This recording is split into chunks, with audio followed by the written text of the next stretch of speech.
আপনার ভাগ্যে আছে কি না জানার জন্যে অন্তত আমি যেটা দেখি, একটা হরস্কোপে দেখে নিই লগ্ন থেকে লগ্নের ষষ্ঠ ঘর, দশম ঘর, একাদশ ঘর, সপ্তম ঘর এবং দ্বিতীয় ঘর, এই ঘরগুলো থেকে আমরা একজন মানুষের ইনকাম কতখানি হবে, ইনকামের সোর্স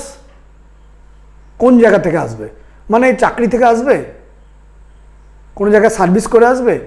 না কোনো সেলফ প্রফেশনের মাধ্যমে আসবে, মানে কোনো পেশার মাধ্যমে আসবে, না ব্যবসা, এই তিনটেই তো মেন রোজগারের জায়গা। কোন জায়গা থেকে আসবে সেটা আমরা এই 2 নম্বর ঘর, 6 নম্বর ঘর,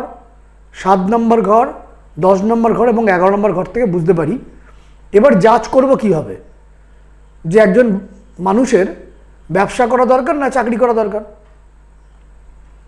যদি দেখা যায় যে 2 নম্বর ঘরের প্রাবল্য অত্যন্ত বেশি হরস্কোপে, 2 নম্বর ঘর, তাহলে সে কোনো পেশা করবে, যেমন লয়ার, ডক্টর ইত্যাদি, কনসালটেন্সিমূলক কাজ, অ্যাডভাইজিং, টিউশন